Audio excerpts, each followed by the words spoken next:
defined, defined, defined.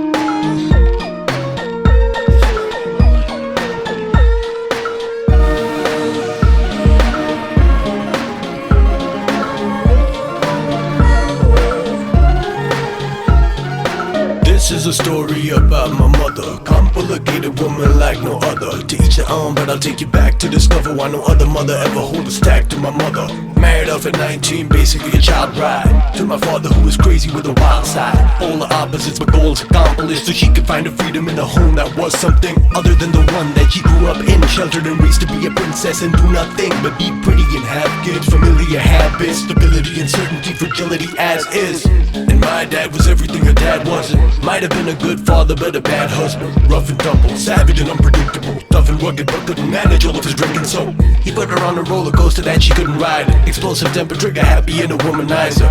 And God bless the man, but he had his demons, started hating each other's guts and must have had the reasons. And while they worked hard to get those reasons up, he up and fucking died, left her to pick the pieces up. Notes from rehab, the hopes that we had all flushed down the drain from his hopeless relapse. And he was so self-destructive, though no man could touch his soul essence and what's his. Turned his beautiful bride into a young widow, single mother, unprotected kids through a tough window. It's like we all grew up at once. I was 10, Amin was 7, and still you were so young. Three of us against the world and vulnerability, and figuring it out like little girls inside a vicious sea of stairs and lecherous men. And terrible things, lessons don't get you see when predators pretend to be friends, wondering when it'll end. Thunder and scary events, functional as you can be from struggles at 7 and 10. Intense grief, the whole family went for Umar to find God, balance and sanity. You saw your mother-in-law's passion and vanity, and life force depleting from a raw savage calamity. Went from carefree to wishful and clear, to absorbing and internalizing imprints of fear about your own kids. So whatever you could do for us, you make it happen. While I'm circling the clock, but praying I'd be the greatest rapper. So you put us in a plane and took us to New York, our first America trip. You booked her and you are hope for life and heal us to a change of scenery. The three of us together do something we didn't see coming. Life can be a merciless teacher. Woke up one morning to the first and worst to get seizures. Didn't cower, me and Amin were first to the scene, 11 and 8, and we were so determined you'd be here. Auntie Sophie and the ambulance had turned up right on time. 30 minutes later you'd have turned shut. Still you flatlined at the hospital. We thought we lost you, but you came back with the balls to shoot. Back in life, from a princess to a god, it was the spirit of a warrior, a killer and a hardened soldier. The party's over when you say the fucking party's over. Knew you had a job to do, to be with us to all grow older. And even though you had your memory wiped through the amnesia, you knew you had to cherub delights. Didn't remember our names, but you remembered our being. Sent for us in the ICU, your flesh and your veins covered in bruises.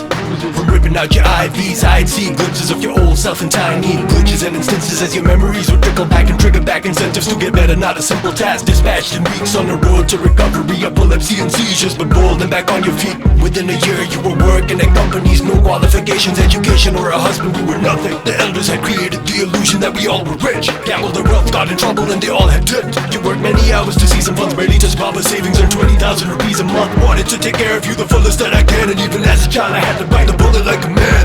You were my first fan, and you fought for me. You fought everybody just so I could be an artist. See, when nobody believed in me, you pushed me to be something. You fought teachers, uncle, aunts, your in-laws, and society for my right to do what I do so that I could dream. It is us against the world, and you will always ride with me.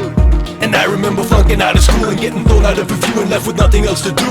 You dipped into Baba's funds and took what would have gone to college. Here's $100,000 so you can explore this without being held back in this country. So I went to LA and blew it all chasing a young dream.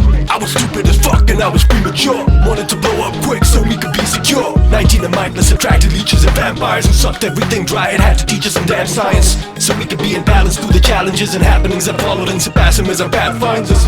Another day, another seizure, business partners cheating you out of your money while you feed us through these government bans. So I was stuck in a cage in 2012 when I nearly died. The hunger and rage was all consuming. I worried about you and I felt the pressure tenfold and hurried up about this fucking sucking mess. I left for America soon as you got remarried, homeless for a year and losing weight as I would hustle gladly and put myself at risk just to secure our future. You got it on the next year, thank God I scored a huge one. But there was more work to do in accordance to the truth that I was brought up for you.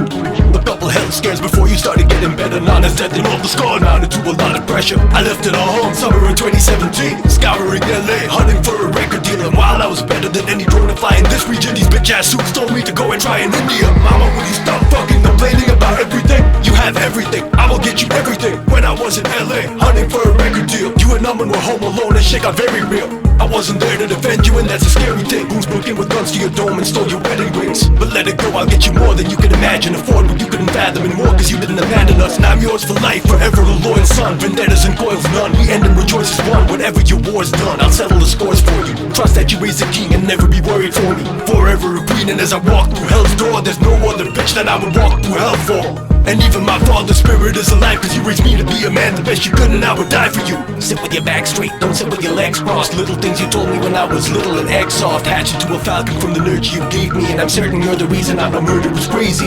Even though you can be a psychopathic nutcase, you're still a graceful goddess and your light surpasses sun rays. And one way, someday soon, at least 10 million in the bank from your son to you. From me to you, I know all that shit is symbolic. You are the reason that I'm funny and I'm gorgeous. You are the reason that I'm cool and I'm a genius. All the music you exposed me to from moving through my teen years. If it wasn't for you, then I would never be here. And this isn't even about me, it doesn't seem fair. And no 9 minutes song alone could ever do you justice. No 9 minutes song alone could ever do you justice. I could go on about you if it's what you had wanted. Words couldn't describe what you mean to me, though you're truly something. It's been quite a journey. It's been like a roller coaster ride. From the time I got married, I knew that I chose him. I wanted to experience life, and Salim gave me that. I didn't realize quite how scary it would be at times. And it was like thrilling, it was exciting, but it was also terrifying. After Salim died, it was a very, very painful breakdown. Salim has shared with me the two most incredible children. You are that you're sensitive, you're warm, you're loving, you're creative. You have genius within you, you have sensitivity within you. You've got also tremendous strength. Probably the strongest person I know. And the people who know you from your music might not know that at all because they just see this rapper. They don't see you as a sensitive character. But you are. You're sensitive, but you're strong. People who know you know what I'm saying. Being a widow at such a young age pushed me over the edge. I didn't have the education, I didn't have the work experience, but I still got out of the house every day. I wanted to provide for my children, give them a good life. I had to play the role of both parents. 6 months after Salim died, we went to New York. One morning I didn't wake up. It was a nightmare. My children saved my life 6 months after their father had died. They literally saved my life. And I went to the other side, and it wasn't my time. I came back, but I saw something beautiful. I saw something beyond this world. It was God, and it was divine. Although I wanted to be the role of both parents, my children often had to parent me. This made them strong, this made them tough, resilient, wise, patient, courageous. Together we've grown stronger, together we've made each other better. We're so blessed to be healthy and to have overcome everything. It was a dark patch, but we survived, we thrived, and it's given me tremendous faith in the divine. I love music. At a young age, I always exposed Adil to very diverse music. When he was gestating in my womb, things like Pink Floyd, Fleetwood Mac, Dire Straits, to classical music as well. He was exposed to a lot of variety. I saw in Adil passion and determination. I vicariously get the kick as if I created it myself. He's doing it on a level that I could never have imagined. I nurtured and encouraged it. I did fight for him to be able to keep his passion alive.